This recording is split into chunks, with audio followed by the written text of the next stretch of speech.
Hello friends, എല്ലാവർക്കും Android Malayali എന്ന് പറഞ്ഞ യൂട്യൂബ് ചാനലിലേക്ക് സ്വാഗതം. ഇന്ന് നമ്മൾ പറയാൻ പോകുന്നത് EMI ബന്ധപ്പെട്ട കാര്യമാണ്. ഓക്കെ, അപ്പം അധിക പേരും ചോദിക്കാറുണ്ട്, എനിക്ക് ബജാജ് ഫിൻസർവ് തുടങ്ങിയിട്ടില്ല എന്നൊക്കെ EMI എടുക്കുന്നതിനെ കുറിച്ചിട്ട്. ഞാൻ ആകെ ഒരു പേഴ്സണൽ ലോൺ എടുത്തിരിക്കുന്നത്, അതായത് EMI ആയിട്ട് നമുക്ക് അടക്കാൻ പറ്റുന്ന പേഴ്സണൽ ലോണിനെ കുറിച്ചിട്ടാണ്. അപ്പം ഞാൻ ആദ്യമായിട്ട് ഒരു പേഴ്സണൽ ലോൺ എടുത്തിരിക്കുന്നത് ബജാജിൽ നിന്നാണ്. 50,000 രൂപയാണ് എടുത്തത്.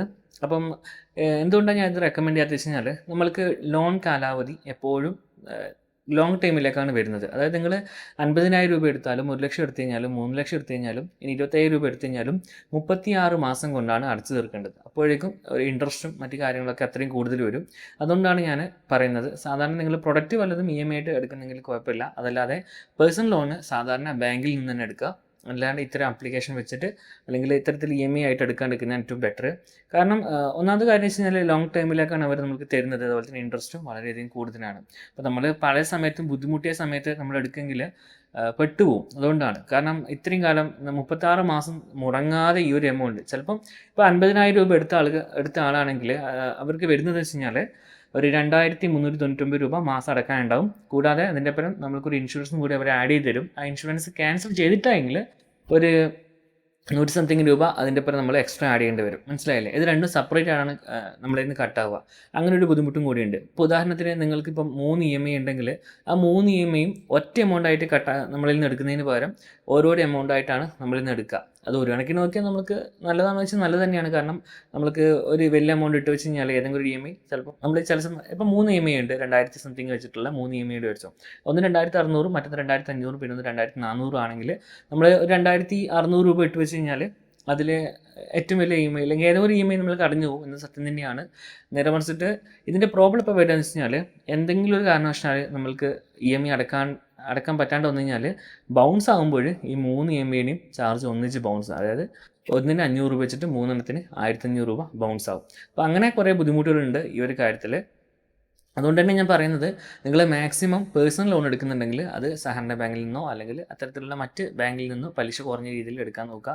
അതുപോലെ തന്നെ EMI അല്ലാത്തതുകൊണ്ട് തന്നെ നമുക്ക് കൃത്യമായിട്ട് ഒരു വർഷത്തിൻ്റെ പുതുക്കുകയോ അല്ലെങ്കിൽ അതിൻ്റെ പൈസ അടയ്ക്കുകയോ ചെയ്താൽ മാത്രം മതി. അല്ലാതെ കൃത്യമായിട്ട് ഈ മാസവും ദിവസമൊക്കെ ഓർത്ത് വെച്ചിട്ട് കൃത്യമായി എന്താ പറയുക, ബാങ്ക് അക്കൗണ്ടിൽ എമൗണ്ട് വെച്ചിട്ടുള്ള ഈ പരിപാടിയൊന്നും നമ്മൾക്ക് ടെൻഷൻ അടിക്കേണ്ട കാര്യമില്ല. ഓക്കെ, എന്തെങ്കിലും ഒരു കാരണവശാൽ നമ്മൾക്ക് EMI അടക്കേണ്ട ദിവസം നമ്മൾ കറക്റ്റ് എമൗണ്ട് ഇട്ട് വെച്ച് വെച്ചോ. അതായത് ഇപ്പോൾ 2,500 രൂപ EMI ആണ്, 2,500 കറക്റ്റായിട്ട് വെച്ചു. ആ ദിവസം എന്തെങ്കിലും ഒരു കാലക്കേടിന് വല്ല SMS ചാർജോ അല്ലെങ്കിൽ ATM ചാർജോ മറ്റെന്തെങ്കിലും ആയിട്ടൊരു ചാർജ് ബാങ്ക് ഈടാക്കി കഴിഞ്ഞാൽ നമ്മൾ നോക്കില്ല ചിലപ്പോൾ. ഓക്കെ, അപ്പോൾ എന്തായി, ഒരു രൂപ കുറഞ്ഞെങ്കിൽ പോലും നമ്മളുടെ EMI അടക്കില്ല. ഇപ്പം 2,500 രൂപ ഇട്ടു, ഒരു 15 രൂപയാണ് നമ്മൾ എന്തെങ്കിലും ഒരു SMS ചാർജ് പിടിച്ചത്. അപ്പോൾ നമ്മളിൽ 2,485 രൂപയുള്ളത്, പക്ഷേങ്കിൽ ബാങ്ക് എന്ത് ചെയ്യും, ഇൻസഫിഷ്യൻറ്റ് ബാലൻസ് എന്ന് പറഞ്ഞിട്ട് ആ ഒരു EMI ബൗൺസ് ആക്കും. അപ്പോൾ അതുകൊണ്ടാണ് പറയുന്നത്, മാക്സിമം നിങ്ങൾ ഇത്തരത്തിലുള്ള EMI ഒഴിവാക്കാൻ ശ്രമിക്കുക. അതല്ലാണ്ട് കൃത്യമായിട്ട് നിങ്ങൾക്ക് നല്ല ഹൈ സാലറി ഉള്ള ആളാണ്, കൃത്യമായി നമ്മുടെ അക്കൗണ്ടിലേക്ക് 1-ാം തീയതിക്ക് മുമ്പായിട്ട് സാലറി വന്ന് കയറുന്ന ആൾക്കാരാണെങ്കിൽ നിങ്ങൾക്ക് ടെൻഷൻ ഇല്ലാണ്ട് എന്ത് ചെയ്യാം, പ്രൊഡക്റ്റുകളും മറ്റൊക്കെ EMI എടുക്കുന്നതിൽ കുഴപ്പമൊന്നുമില്ല. അതുപോലെ തന്നെ വേറൊരു സുഹൃത്ത് വെച്ചിട്ടുണ്ടായിരുന്നു, ഈ EMI എടുത്തിട്ട് നമ്മൾ കൃത്യമായിട്ട് എല്ലാ മാസവും അടച്ചിട്ട് അത് ക്ലോസ് ആകുമ്പോൾ എന്ത് ചെയ്യണം എന്നുള്ളത്. ക്ലോസ് ആകുമ്പോൾ നമ്മൾക്ക് പേടിക്കാനൊന്നുമില്ല. കൃത്യമായിട്ട് നമ്മൾക്ക് ആപ്പിൽ കയറി കഴിഞ്ഞാൽ എപ്പോഴാണ് തുടങ്ങിയത്, എപ്പോഴാണ് അവസാനിക്കുന്നത്, എത്ര എമൗണ്ട് അടച്ചു തുടങ്ങിയ കാര്യങ്ങൾ കിട്ടും. അതുപോലെ തന്നെ കൃത്യമായിട്ട് നമ്മൾ EMI അടച്ചു കഴിഞ്ഞ് കഴിഞ്ഞാൽ നമുക്ക് NOC ഡൗൺലോഡ് ചെയ്യാൻ വേണ്ടി പറ്റും. അതായത് നമ്മളെ പേരിൽ ഈ ഒരു ലോണുമായിട്ട് വേറെ പ്രശ്നങ്ങളൊന്നുമില്ല, കമ്പനി ഓക്കെ എന്ന് പറഞ്ഞിട്ടുള്ള ഒരു സർട്ടിഫിക്കറ്റും കൂടി നമുക്ക് ഈ ആപ്പിൽ കയറിയിട്ട് NOC എന്ന് പറഞ്ഞ് ആ സർട്ടിഫിക്കറ്റ് നമുക്ക് ഡൗൺലോഡ് ചെയ്തെടുക്കാൻ വേണ്ടി സാധിക്കുന്നതാണ്. അപ്പം ഞാൻ ഏറ്റവും കൂടുതൽ നിങ്ങൾക്ക് ഇപ്പോഴും ഞാൻ പറയുന്നത്, മാക്സിമം എന്തെങ്കിലും അത്രയും ബുദ്ധിമുട്ടുള്ള ഒരു സമയം വന്നാൽ പോലും മാക്സിമം ഇത്രയും കാലത്തേക്കുള്ള, അതായത് 36 മാസത്തേക്കൊക്കെ ഉള്ള ഈ പേഴ്സണൽ ലോൺ എടുക്കാതിരിക്കാൻ നിങ്ങൾ ശ്രമിക്കുക. അതുപോലെ തന്നെ പേഴ്സണൽ ലോണിൻ്റെ കൂടെ എന്തെങ്കിലുമായിട്ട് ഒരു ഇൻഷുറൻസോ കാര്യം അവരതിൽ ആഡ് ചെയ്യും. നമ്മൾ എന്തൊക്കെ പറഞ്ഞാൽ അത് കമ്പനിയുടെ പോളിസിയാണ് മറ്റാണെന്നൊക്കെ പറഞ്ഞിട്ട് നമ്മൾ അതിൽ കൊണ്ട് ചാടിക്കും. അതുകൊണ്ടാണ് പറയുന്നത്, ഏതൊരു കമ്പനി ആയിക്കോട്ടെ, ഒരു പ്രത്യേക കമ്പനിയുടെ പേര് ഞാൻ എടുത്ത് പറയുന്നില്ല. അപ്പം അത്തരത്തിലൊക്കെ കമ്പനികൾ ഇത്തരം കാര്യങ്ങൾ ചെയ്തു വിടുന്നതുകൊണ്ട് മാക്സിമം പേഴ്സണൽ ലോൺ എടുക്കുന്നത് സാധാരണ ബാങ്കിൽ പോയി എടുക്കാൻ ശ്രമിക്കുക. അതുപോലെ തന്നെ നിങ്ങൾ EMI എപ്പോഴെങ്കിലും എടുത്തിട്ടുണ്ടെങ്കിൽ കൃത്യമായിട്ട് അതിൻ്റെ മുന്നോട്ട് അടച്ചു പോവുക.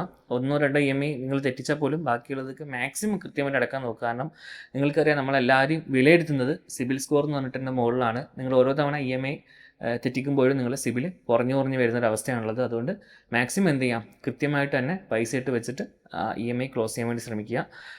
അതുപോലെ തന്നെ EMI എന്ന് പറയുന്നത് ശരിക്കും പറഞ്ഞാൽ നമ്മളെ സഹായിക്കുന്നതോടൊപ്പം തന്നെ നമുക്ക് വളരെയധികം മാനസിക പ്രശ്നം ഉണ്ടാക്കുന്ന ഒരു കാര്യം കൂടിയാണ്. അതിപ്പം വലിയ വലിയ സാലറികളെ കുറിച്ചല്ല ഞാൻ പറഞ്ഞത്. നമ്മളിപ്പോൾ ഉള്ള ഒരു മാസത്തിലേക്ക് അല്ലെങ്കിൽ ദിവസക്കൂലിക്ക് ജോലി ചെയ്യുന്ന ആൾക്കാരെ കുറിച്ചിട്ടാണ്. നമ്മുടെ എന്തെങ്കിലും പ്രൊഡക്റ്റ് വാങ്ങും, നമ്മൾക്കറിയാം നമ്മൾക്കിപ്പം ഏതൊരു എന്താ നമ്മുടെ ലൈഫിൽ അടുത്തായി സംഭവിക്കും പോകുന്നൊരു കാര്യം നമുക്ക് ശരിക്കും പ്രെഡിക്റ്റ് ചെയ്യാൻ കഴിയില്ല. ചിലപ്പോൾ ഒരു അസുഖം വന്നേക്കാം, അല്ലെങ്കിൽ മറ്റെന്തെങ്കിലും രീതിയിൽ വേറെ എന്തെങ്കിലും ആവശ്യത്തിന് വേണ്ടിയിട്ട് പൈസ മറിക്കേണ്ടി വന്നേക്കാം. അപ്പോൾ ഈ സമയങ്ങളിലൊക്കെ എന്തുണ്ട്, ഈ പറഞ്ഞ EMI കൃത്യമായിട്ട് അടക്കേണ്ട ഒരു പ്രശ്നം വരും. ഇനി ബജാജിൻ്റെ കാര്യത്തിലാണെങ്കിൽ ഞാൻ ഈ ബജാജിൻ്റെ EMI എടുക്കുന്നതിന് മുമ്പായിട്ട് ഞാൻ ചിന്തിച്ചതെന്ന് വെച്ച് കഴിഞ്ഞാൽ, നമ്മൾ അഥവാ ഒരു EMI എടുത്തിട്ട് ഒരു മാസം ആ EMI അടക്കാൻ നമുക്ക് സാധിച്ചില്ല എങ്കിൽ അടുത്ത മാസം 2 EMI കൂടി ഒന്നിച്ചടക്കാം എന്നാണ് ഞാൻ വിചാരിച്ചുകൊണ്ടിരുന്നത്.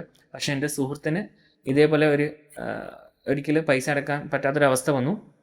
അപ്പം ആദ്യം സ്റ്റാഫ് നമ്മൾ ഫോൺ വിളിച്ചിട്ട് പറയും, പിന്നീട് സ്റ്റാഫുകൾക്ക് ഇമെയിൽ വരും, പിന്നെ അവർ നമ്മളെ വീട്ടിൽ വരും, വീട്ടിൽ വന്നിട്ട് വാങ്ങിയിട്ട് പോകും. എന്ത് തന്നെ പറഞ്ഞാലും എത്ര തന്നെ കാര്യങ്ങൾ പറഞ്ഞു കഴിഞ്ഞാൽ ഒരിക്കലും ആക്സെപ്റ്റ് ചെയ്യില്ല. രാവിലെ വന്ന് വീട്ടിൽ കുത്തിയിരിക്കും. പിന്നെ അവർ നമ്മൾ കുറ്റം പറഞ്ഞില്ല, അവരുടെ ജോലിയുടെ ഭാഗമാണ്. അതുപോലെ തന്നെ എന്താ പറയുക, അത്രയ്ക്കും മാനസിക പ്രശ്നം ഉണ്ടാകും. കാരണം നിങ്ങൾ തന്നെ ചിന്തിച്ച് നോക്കും, നിങ്ങളുടെ വീട്ടിൽ നിങ്ങൾ ചെറിയൊരു എമൗണ്ട് ആയിരിക്കും, ഒരു 1000-2000 രൂപയ്ക്കായിരിക്കും ചിലപ്പം EMI അടക്കേണ്ടത്. അതിന് വേണ്ടിയിട്ട് ഇവർ രാവിലെ വന്ന് വീട്ടിലിരിക്കും. കാരണം ഇവർക്ക് കമ്പനി ഒരു മെയിൽ അയക്കും നമ്മളെ അഡ്രസ്സിൽ. നമ്മളിപ്പോൾ ആധാർ കാർഡ് വെച്ചിട്ടുണ്ടെങ്കിൽ ഈ ലോൺ എടുക്കുമ്പോൾ ആധാർ കാർഡാണ് അഡ്രസ് പ്രൂഫായിട്ട് കൊടുത്തെങ്കിൽ, അപ്പോൾ കമ്പനിയിൽ നിന്ന് നമ്മളെ ആധാർ കാർഡ് കൊടുത്ത അഡ്രസ്സിൽ ഇവർക്ക് മെയിൽ വരും. അപ്പം പിന്നെയുള്ള പ്രശ്നം എന്ന് വെച്ച് കഴിഞ്ഞാൽ, ആ മെയിൽ അഡ്രസ്സിൽ വന്നിരിക്കുന്ന ആ അഡ്രസ്സിൻ്റെ ഒരു ലൊക്കേഷൻ ഉണ്ട്. ആ ഒരു ലൊക്കേഷനിൽ നിന്ന് തന്നെ ഇവർ ഈ പൈസ ബജാജിലേക്ക് ഇടേണ്ടതാണ്. അങ്ങനെ ലൊക്കേഷൻ്റെ പ്രശ്നം കൂടി അവർ പറയുന്നുണ്ടായിരുന്നു. അപ്പം അതുകൊണ്ടാണ് പറയുന്നത്. അതുകൊണ്ട് തന്നെ ഇവർ ആ വീടിൻ്റെ പരിസരത്ത് നിന്ന് വന്ന് നിൽക്കും, അവിടെ തന്നെ അവർക്ക് എമൗണ്ട് ക്രെഡിറ്റ് ആയിട്ട് കാണിക്കണം. ഇതൊക്കെ റൂളായിട്ട് അവർ പറയുന്നതാണ്, സത്യമാണോ കളാണോ നമുക്കറിയില്ല. അപ്പം ഇങ്ങനെയൊക്കെ പ്രശ്നങ്ങളും കൂടി ഇതിൻ്റെ പിറകിലുണ്ട്. അപ്പം ആരെങ്കിലും EMI എടുക്കുമ്പം ചിന്തിച്ച് പോകരുത്, ഇതൊരു മാസം അടച്ചിട്ടെങ്കിൽ എങ്ങനെയെങ്കിലും കൂട്ടി നമുക്ക് അടുത്ത മാസം അടക്കാമെന്നുള്ള ചിന്തായിരിക്കും വേണ്ട. കാരണം അവർ വീട്ടിൽ വന്ന് കുത്തിയിരിക്കും. അതുകൊണ്ട് ഈ കാര്യങ്ങളൊക്കെ ശ്രദ്ധിക്കുക. ഓക്കെ, അപ്പോൾ ഇത്രയാണ് ഈ വീഡിയോയിൽ പറയാനുള്ളത്. അതുപോലെ നിങ്ങൾക്ക് EMI എടുത്തിട്ടുണ്ടായ നിങ്ങളുടെ എക്സ്പീരിയൻസ് ഒക്കെ ഷെയർ ചെയ്യാം കമൻറ്റായിട്ട്. ഓക്കെ, അപ്പോൾ എല്ലാവർക്കും വീഡിയോ ഇഷ്ടമായി വിശ്വസിക്കുന്നു. വീഡിയോ ഇഷ്ടമായി ലൈക്ക് ചെയ്യുക. നിങ്ങളുടെ നിർദ്ദേശവും അഭിപ്രായങ്ങളും താഴെ കമൻറ്റ് ബോക്സിൽ രേഖപ്പെടുത്തുക. മറ്റൊരു വീഡിയോയിൽ കണ്ടുമുട്ടും വരെ എൻ്റെ എല്ലാ കൂട്ടുകാർക്കും നന്ദി, നമസ്കാരം.